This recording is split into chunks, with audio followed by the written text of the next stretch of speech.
Welcome to a special of the British Broadcasting Century podcast on 100 years of the finest listings magazine, nay, the finest magazine perhaps, certainly the one that I've bought more copies of than any other, the Radio Times.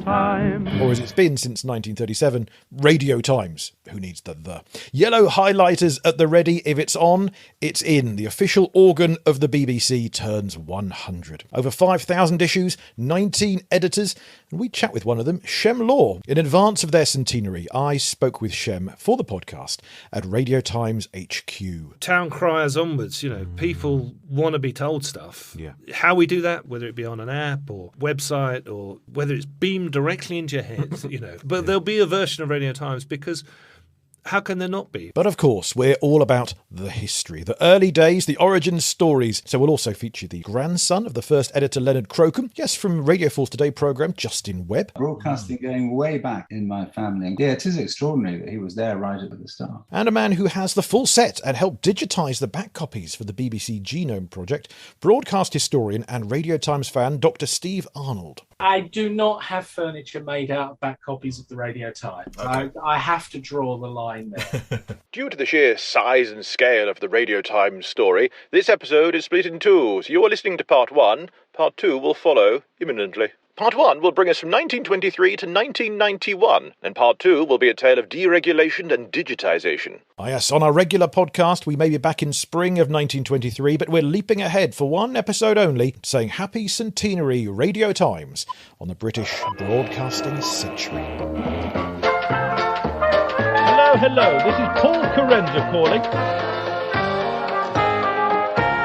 This is London calling. This is London calling. As the Radio Times has now made its appearance, and will give you full particulars of the week's programmes in advance, this will be the last of my Saturday night talks on coming events from 2LO. Watch that on Saturday. Circle that for Sunday. Hello. Just leafing through the latest edition. The Week at a Glance. Lots of articles, including behind the scenes, interviews with the stars. There's sport, there's film, there's streaming nowadays. That's quite newish. TV, radio, podcasts. In fact, we were Podcast of the Week a year or so ago. Fancy that. Gardening, books, puzzles, letters to the editor. Oh yes, it's another fab issue of the nation's favourite. Happy Centenary to the Radio Times. And next to it here, I've also got the oldest copy of the Radio Times that's in my possession. This is issue number 8. And what have we got here? There's a cover article from Reith. Yeah, he did most of those for the first year or two. I think he found it rather laborious. The first voice of the BBC, Arthur Burrows, wrote to the first cover article, What's in the Air? And also in this issue then, we've got listings of the stations, a few faces behind the voices as well. That's what it was bringing to readers 100 years ago. When you look back at things, you think, wasn't that wonderful? And the truth is, when you go through old copies of Radio Times, God, there was some rubbish on, Right, yes.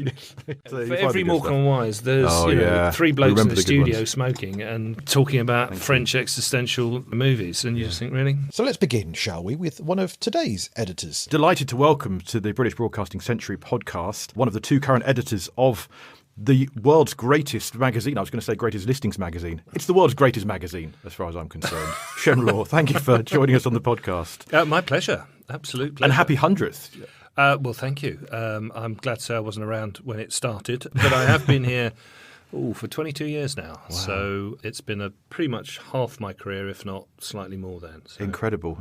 And I gather, so your way into the Radio Times has been art and design and these sorts of things, and then now you're editing. Yes, I came as an art director, and the second art director that went to Cambridge Technology College, David Driver, who was there at the Cambridge Art School, he came as art director, then went off to the Times.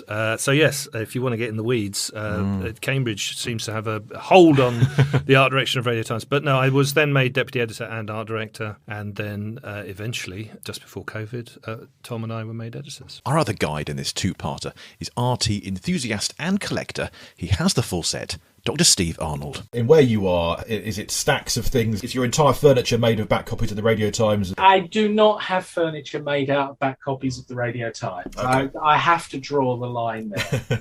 But I've got a complete bound set of Radio Times from the first issue through to about 2010, and then I've kept up with the subscriptions since. But I've got about, I don't know, about 3 tons of magazines. It's mainly Radio and TV Times. Wow. The complete set of Radio Times. There can't be. I didn't even know the Radio Times has the complete set of the Radio Times. So the Radio Times do have a complete set. They do. Them and you. I can confirm that. Yeah. Them and you, and that's about it. Well, I don't have quite so many, but I took my oldest copy from November 1923 on my day out at RTHQ to show them off to editor Shem. Although I guess he's already got that one, because they've got the lot. I brought with me here the 8th edition and various old Christmas specials and things. It's a magical thing, but does it therefore mean, is it the best job in the world, or is it a sense of, better not muck this up? If you work in magazines, I think you have to take it as that. It's probably the best job in this country, and only because, and I've worked on lots of different kinds of magazines, and, you know, the thing about most magazines is they're quite cyclical. So if you work on a fashion magazine, you have the summer wear, you have, you know, your winter wear, you have the various collections that come in a certain time, and after about 2 years you just find yourself repeating all the time, and it doesn't really stretch you.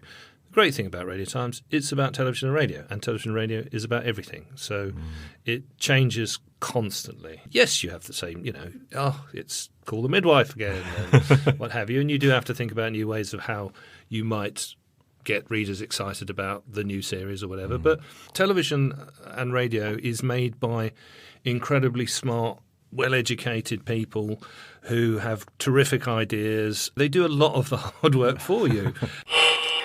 So what's the story behind the creation of the Radio Times then?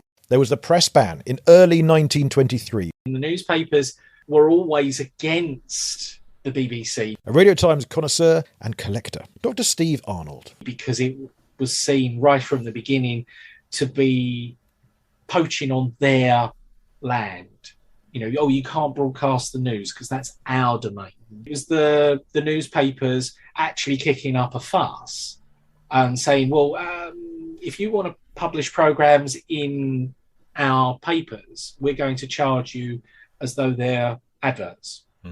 And there was a boycott, and that's seen as the point where Reith thought, actually, we'll have our own paper. Reith's famous quote out of one of his diaries in the 60s, where he sort of muses on the fact that the increasing vulgarity of the Radio Times really rather makes me wish I hadn't started it in the first place. And, you know, he had to start it because no one was going to print his radio listings. Because when he went to the newspapers, they said, there's this thing here you keep doing, which is called the news. That's what we do. Actually, you can have, we'll take them, but you'll have to take them as adverts. It'll have to cost you. And he worked it out. It was going to cost him an absolute fortune. He might as well start his own magazine. So the kernel of this idea came in February of 1923, and it led to behind-the-scenes plans afoot. I wonder if it was helped in some way by the BBC attitude to drama. You see, with many theatrical agencies taken against these Johnny-come-lately broadcasters, fearing they'd steal their audiences from theatres, the BBC moved a lot of drama production in-house.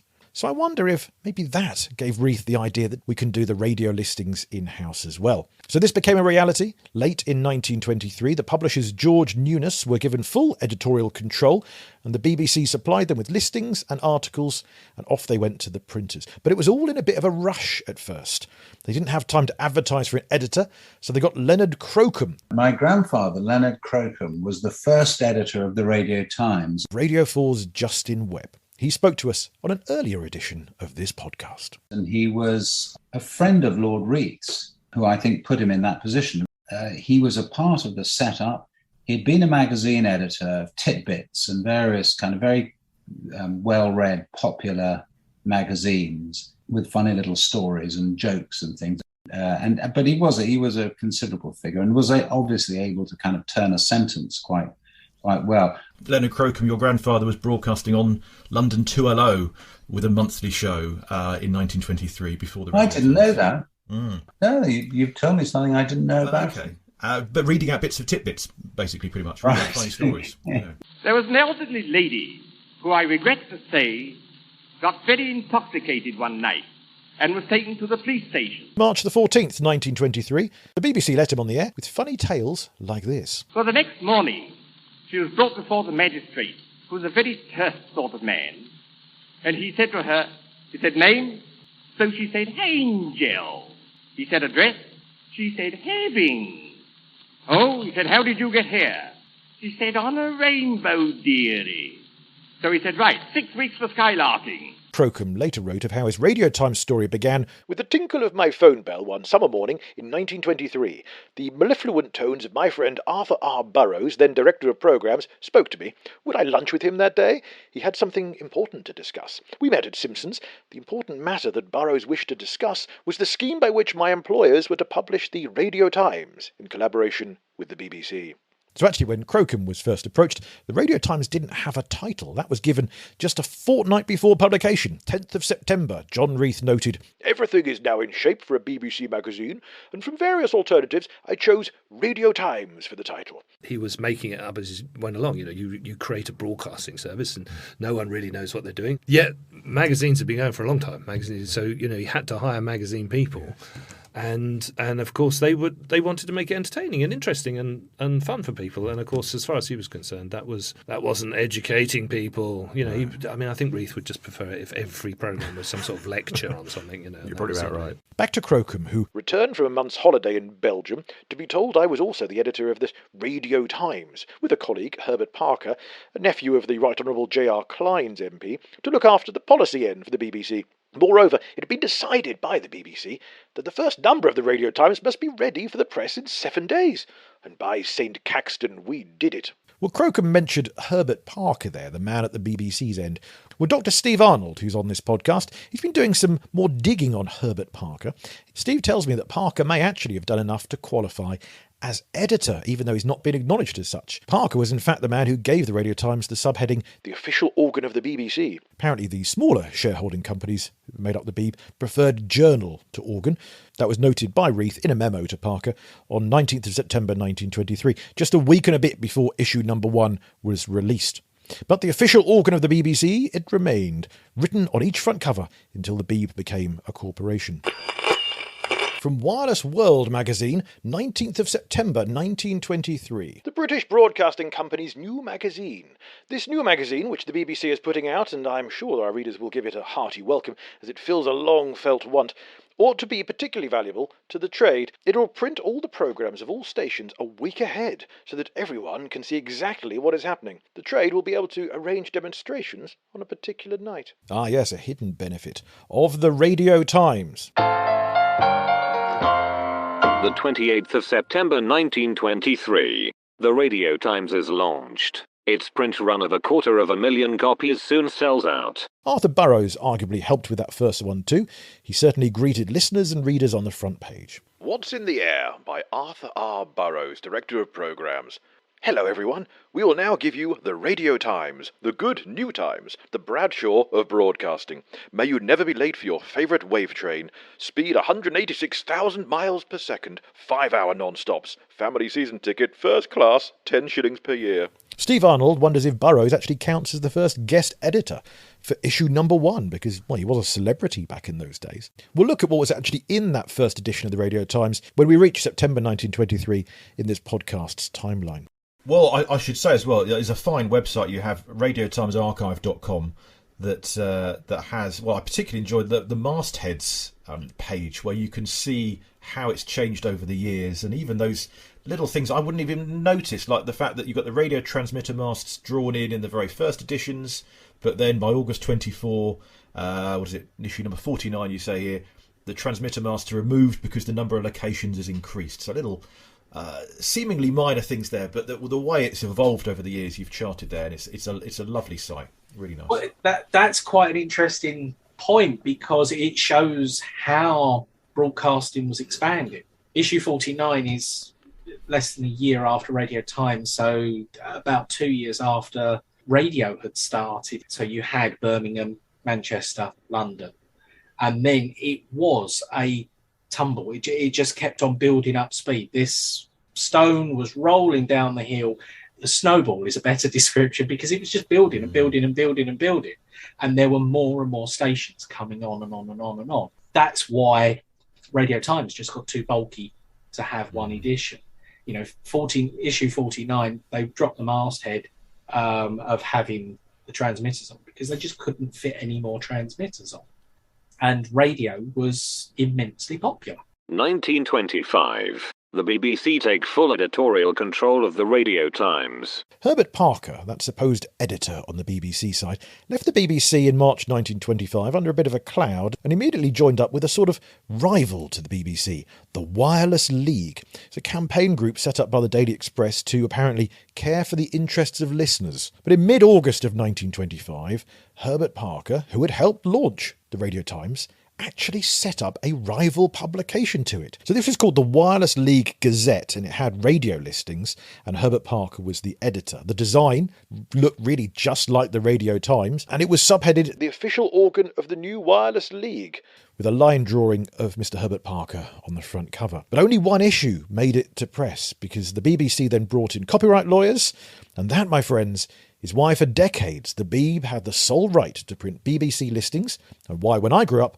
the TV Times had ITV, while the Radio Times had the BBC. This, by the way, is fairly newish information. Thank you, Dr. Steve Arnold, for this. Let's hear from Steve himself, shall we? It was all down to the stations to fill in their own programme, their schedules, which meant that the Radio Times had to carry schedules for each of those stations.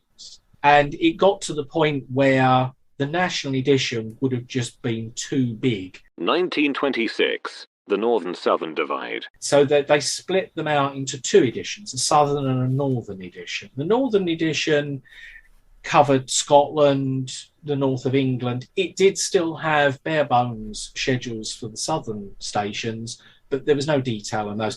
So this was the first time that the Radio Times each edition didn't cover everything. 1927. Eric Maschwitz becomes editor. Maschwitz, that is also an astonishing story, and he got hired because Fuller was such a disorganised... everyone liked him from all accounts, but he left a full set of page proofs on a tube train going out to the printers and lost them, and then had to go back to Broadcasting House and say, we're going to have to proof the issue again because I can't make the changes at the whatever because I don't have them all. Yeah. And so they hired Maschwitz to just organise him, which would have been fine if he hadn't then keeled over in Mauschwitz's office with a heart attack. Oh, is that right? Died at his feet. My word. And then he became the editor by kind of default, and he wasn't really very happy because he really quite liked being the managing editor. Right. Also a deeply talented bloke because he was writing songs and screenplays and then all the rest of it. Suggesting the idea for Doctor Who, seemingly. So or I something understand, like this. yes.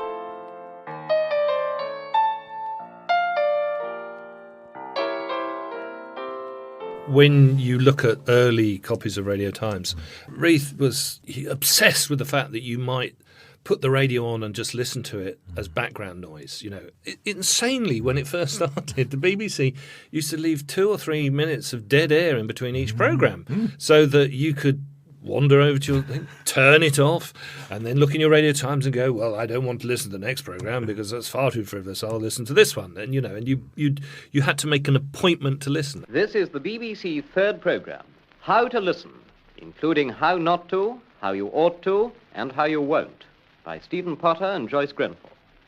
How? And then when they went into the television business, it was no different. There's instructions about how if you're going to have a television party with your friends or neighbours, you should invite people around prior to the programme starting, maybe offer food or, some drinks, pull the curtains across, dim the lights, sit down, as if you were going to the theatre. The Radio Times is the only magazine I know to have spawned a song. In winter time or summertime or leisure time and pleasure time, the Daily Times and Big Ben chimes are Radio Times. The song Radio Times was written by Henry Hall, the BBC band leader. It was an accompaniment to the Christmas edition of the Radio Times magazine in 1934, which at that point was nearing 5 million readers. If only they could get it just over that 5 million mark, well, with this song, they did. You could hear this on the BBC now and then, until there were complaints from the Newspaper Proprietors Association. It was unfair, you see, promoting a magazine, and so this song, written to try and publicise that magazine, was swiftly withdrawn from broadcast. And rather sad, because it's rather jaunty. Oh yes, the 1934 BBC did not want to upset the newspapers. 1934. The Radio Times begins to feature experimental television. the first in the world. The illustrated Radio Times, some of the covers are beautiful. Do you have any particular favourites over the years? I did a book about Radio Times covers, and I'm assuming you can put these on the website or whatever to show people, but I found one which it's really simple. Oh, look at this, yeah. So this is a cover by a female illustrator, a woman that was fairly rare, let's face it. It was a man's world back in 1934. Dorothea Braby. It's for the Talks number. I printed this, and I think her daughter got in contact with us and said, how much she enjoyed seeing it, because she hadn't seen it since it had been published, really, pretty much, or seen it as her mother had shown it to her as an original piece of artwork. But things like that, little gems like that keep coming up. My favourite is the first colour one, with the first Christmas one, where the family turn their backs to the fire. That they've always, for centuries, gathered around the fire. Now their backs are to it as they face this new box in the corner that's invaded their homes. If I have to be absolutely honest, my favourite cover is this one by John Gilroy of The Laughing Cat. Oh, yes. The humour number. It's 1936. John Gilroy, of course, used to do all the Guinness adverts. I tried to reprise this for a Christmas cover, but nobody liked it, where I had the cat wearing a Christmas paper hat, which I have framed in my house, but no one else gets to see it apart from me, which, unfortunately, I quite like. That's the joy. The not-so-joy is when you get things like this. So this is a Christmas number for 1930. Paul Nash. Absolute forefront of the modernist movement in Britain. Somebody goes along and says, could you do us our Christmas Radio Times cover? And he goes, marvellous. And he produces what one can only really describe as an oven. It's like those brutalist buildings, isn't yes. it? Sort of. He's obviously gone to a transmitter and found this sort of piece of equipment and got very excited by it. And this is always the problem. As an art director, they will tell you, if you get a really, really famous person to do your cover, you are honour bound to run that cover regardless of what they do. No notes. So they were, from the very beginning, hiring really, really good names. Yeah. And that's something that has pretty much continued throughout. We still use illustration 2 or 3 times a year on the cover. I love it. It's something that a photograph just can't do. A favourite, the one that always sticks in my head is a cover from during wartime where you've got Santa in a tin hat. I don't know why it would appeal to me quite so much, but it's just one of those that always stands out. But artwork on Radio Times is another podcast or 4 to cover. The amount of artwork that is in early editions, I say early editions, right the way through, until probably about the 80s, you were still getting graphic covers. You get graphic covers now, but it's limited to Christmas and the Olympics, possibly some other sporting events, like rugby. Illustrated covers, unfortunately, they don't sell as well, and so I tend to have to tie them to big events. So, I know the Christmas issue will sell very, very well. By putting a drawing on the cover, I know that it's not going to have a detrimental effect. The same with Wimbledon or the World Cup or whatever. You can marry them together. It's an event and you want to make it special. But no, if I was to just illustrate random things, I might have the managing director knocking on the door going, what's going on? Yes. It's good to know you've tried. It's good to know you've given that a go. 1937. The BBC begin printing the Radio Times in-house. But within 2 years, war. Paper rationing soon cuts the magazine to 20 pages. The war hit one station effectively to start with, the Home Service. That covered all of the schedules. When they went to the Luftwaffe headquarters, they found all these maps, and one of all the things in purple are sort of possible targets, the gasworks, border works, whatever. But that is the printers. Radio Times. Okay, yes. And that's all they printed was Radio Times because there were so many. So the fact that they thought, okay, radio is a big deal in Britain. If they can't find out what's on it, that will affect morale. And they did bomb it. They only killed some people that worked in the canteen. But the editor had to take the page proofs he was reading into a slit trench out the side of it when the sirens went off, and was proofing pages whilst they were bombing. Wow. And you just think, okay, that is absolutely how they run this magazine. God. After the war, you had 7 home services. Right. So you had 7 editions of the Radio Times. And this is where it becomes difficult as a collector. 1953. TV listings sit alongside radio listings. 1957. TV listings move to the front, radio to the back. Local radio was coming in about 1967. Local radio needed to be included in the Radio Times because there were different schedules. So it got to the point where sometime in the early 70s, there were about 27 different editions coming off of the presses. Right. The Radio Times. This is where it does become much more difficult to get a unique set. 1969. The first Christmas bumper issue, with 14 days of listings. The Christmas double, which started in 1969, coincides sort of with the fact that up until then, and I vaguely remember it as a child, Christmas was it was Christmas Day and Boxing Day. Now that it's turned into this kind of weird 2-week period where everyone stops work, your family move back in with you, everyone starts arguing with themselves, sort of started in the kind of late 60s. And I'm not suggesting Radio Times is responsible for the fact that this country shuts down for 2 weeks every Christmas. But, I worked in America. You get Christmas Day off, and that's it. Yeah. Well, I wrote a book years ago on the history of Christmas, and you could see up until early 20th century where people had the time off, maybe the build up to Christmas was more the exciting. And as you say, after Christmas, it sort of stops. Boxing Day didn't even exist until, 150 odd years ago. Yeah.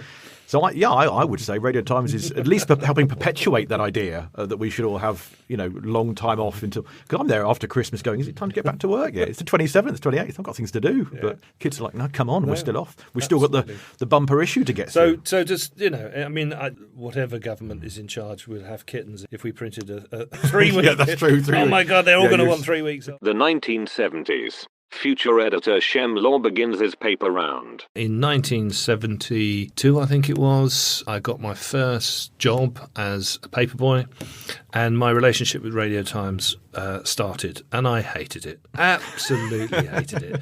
Because every Thursday, you'd have your big bag of papers, and then, of course, it's Thursday. It's the day the Radio Times... It was a fairly well-to-do part of Cambridge. Everyone took Radio Times, apart from the Labour Club that was on my route, and they took a copy of the Radio Times, and as you would expect, a copy of the TV Times. Right. But no one else took the TV Times. Radio Times moved over from newsprint in the early 80s over to web offset, which is why it goes from a sludgy sort of grey-coloured text ink on what's discolouring paper now, over to nice, clear black text on white paper. That happens in about 1984. But prior to 84, where it was this sludginess, you didn't have the definition for photos. It was just like tabloid newspapers. The best way round that was line art and graphics.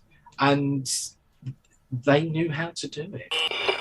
Both my parents were illustrators. My aunt was an illustrator, and they used to work for Radio Times, The Economist, Sunday Times, you name it. And as a child, you were taught that if the phone rang, you went and found someone because it was a job. And if it was the Radio Times, The Economist, like I say, Sunday Times, then you just never let them get off the phone. You go. It doesn't matter if your father was in the pub, you would go and get him out of it because this was money. Whenever the phone rang and it was said, is your father there or is your mother there? It's the Radio Times here. There would be a slight kind of anxious feeling that would drain through me, and you kind of go, oh my gosh, off we go. Wow. And then there was the added problem. My parents, I guess they'd call themselves progressive or whatever. They had me quite young. It was the 1960s. They decided that television was an evil thing that children shouldn't be put in front of, make your eyes go square, etc., etc. So we didn't have a television. Right, okay. In fact, we didn't have a television. I remember the day we didn't have a television. It's when the nice people from the television licence found a detector, came and knocked on the door, and they said, is your dad there? And I said, he's in the bath. And they said, can we speak to him? I said, no, he's in the bath. And they said, no, we really going to speak. So I went and said, tell him to go away. And my father did, he very liberal with the swear words. Go and tell them to go away. No, and this went on for about 10 minutes, and finally he came out with a towel around him, and they had a word with. The next thing I knew, the television was sailing through the air as he threw it at them. And then we never had one ever since, and he said it's best for you. But because they work for the Radio Times, it used to come every week, and so... I mean, it's something I say a lot, is that there's only one thing worse than having a television and not knowing what's on it, and that's not having a television and knowing exactly what's on it and thinking, I'm missing that, I'm missing this, I'm missing the other. In the end, I just used to use it as a kind of operational map as to whose house I was going to try and get round to watch Blue Peter or, Doctor Who or whatever it was. So, it has been a bit of a love-hate relationship, I have to say. But... It put me on the career path that I'm on, because I worked out that you don't want to be the person answering the phone. Right. You want to be the person that's on the other end of the phone. So yes, that's true. I've got a job. Would you like to take it? Now you make those phone calls. Yeah, now I make those phone calls. Yeah, that's wow. a much nicer position to be in. 1988. The Christmas Radio Times becomes the best-selling British magazine in history, shifting over 11 million copies. You had the power of Radio Times and TV Times, and that was broken in March 91, and all of a sudden anyone that was anyone seemed to just want to jump in and produce a magazine.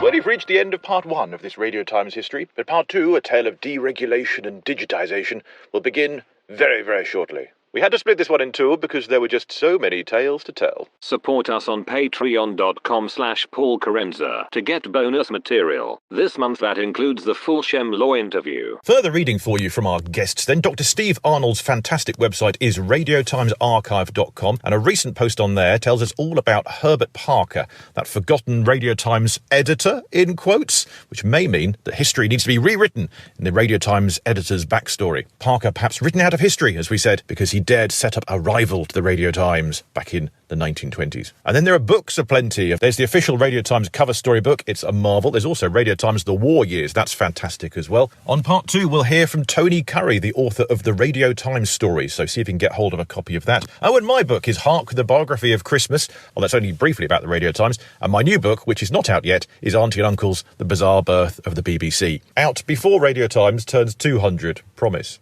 Stay tuned for part 2 of this bumper edition of the Radio Times backstory. To play us out, here's Radio Times. The British Broadcasting Century is presented and produced by me, Paul Carenza. Support the podcast at patreon.com/Paul Carenza. We've got nothing to do with the BBC, just like the Radio Times nowadays. Original music is by Will Farmer. Radio Times, the song, is composed by Henry Hall, and the singer is Dan Donovan. We believe it's so old that it's beyond copyright, but if we're incorrect and you are the rights holder, do let us know. We will amend forthwith. Stay informed, educated, entertained, and subscribed to the British Broadcasting Century. Radio Times.